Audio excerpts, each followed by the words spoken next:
नमस्कार दोस्तों, आपका हमारे चैनल में बहुत बहुत स्वागत है। मैं हूं गौरव और आज हम इस वीडियो में शनि के बारे में देखने वाले हैं।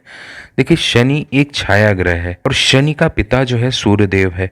पर शनि सूर्य की तरह प्रभाव अपना तुरंत या जल्दी नहीं देता है। देखिए, ऐसा इस वजह से होता है क्योंकि यह ग्रह पृथ्वी से बहुत दूरी पे है और इसकी चाल भी बहुत धीमी है। शनि देव एक राशि को 2.5 वर्ष में परिवर्तन करते हैं, तो उस हिसाब से इनका प्रभाव भी धीरे धीरे इंसान के जीवन में पड़ता है। पहले देखिए, हम शनि के बारे में जानेंगे और फिर शनि के क्या उपचार हम कर सकते हैं इस बारे में हम देखेंगे। देखिए, कई बार शनि हमारी कुंडली में अच्छे स्थान पर होने पर भी या फिर गोचर पे अच्छे स्थान पर आने पर भी वह हमारी कुंडली में बुरे प्रभाव देता है। ऐसा क्यों होता है? देखिए, शनि बुरा प्रभाव इंसान के कर्म के वजह से देता है। यदि कोई व्यक्ति अपने जीवन में मांस मदिरा खाता है तो वह चाहे निसंदेह जितना भी उपाय कर ले, शनि उसको हमेशा कष्ट देगा ही देगा, जब भी उसकी महादशा आएगी, अंतरदशा या फिर गोचर में आएगा। इसे सही करने के लिए पहले इंसान को अपने कर्मों को ठीक करना पड़ता है। ज्योतिष शास्त्र के अनुसार शनि यदि रोहिणी नक्षत्र में भेदन कर देता है, मतलब रोहिणी नक्षत्र में आ जाता है, ऐसी स्थिति में वह सबसे बुरे परिणाम देता है। वह पृथ्वी पर 12 वर्ष तक अपना प्रकोप बरसाता रहता है। कई बार वह महामारी, प्रलय, ऐसी कई सारी स्थिति बना देता है पृथ्वी पर, जिससे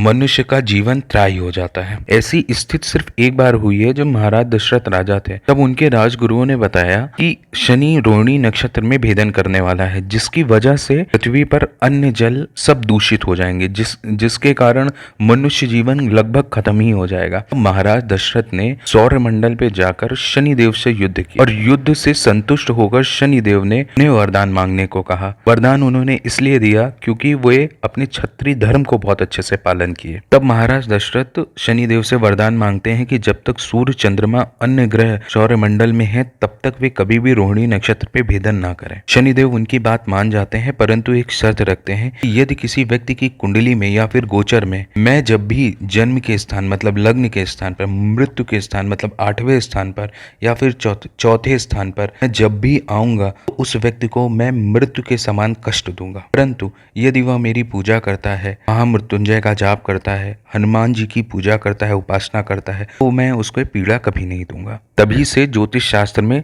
जब भी शनि पहले, चौथे, 8वें या फिर 12वें स्थान पर आता है तो उसकी विशेष करके हमें उपासना करनी चाहिए। देखिए, ऐसा इस वजह से होता है कि चौथे स्थान पर जब भी शनि होता है या फिर 10वें स्थान पर, तो वह उस व्यक्ति को बहुत ही छोटे से स्थान से उठाकर बहुत ही ऊंची पदवी तक ले जाता है। परंतु उस व्यक्ति को ध्यान रखना पड़ता है कि वह अपने कर्म को दूषित ना करे, अन्यथा कोई भी उपाय शनि को शांत नहीं कर पाएगा। देखिए, शनि यदि गोचर में आता है और उसके प्रभाव के बारे में हमें जानना होता है कि वह हमारी कुंडली में कैसा प्रभाव देने वाला है, तो यह बिना किसी से पूछे हुए आप खुद ही जान सकते हैं। कैसे? क्योंकि चंद्रमा की स्थिति से हम शनि के बारे में पता लगा लेते हैं। चंद्रमा से अगर हम गिने कि शनि हमारा 3रे स्थान पर, 6वें स्थान पर या 11वें स्थान पर आया हुआ है, ऐसी स्थिति में वह शुभ फल देता है। पर जब वह चंद्रमा से चौथे, 8वें या 12वें नंबर पर आता है तो वह अशुभ फल देता है। और शनि यदि 9वें स्थान पर बैठ जाता है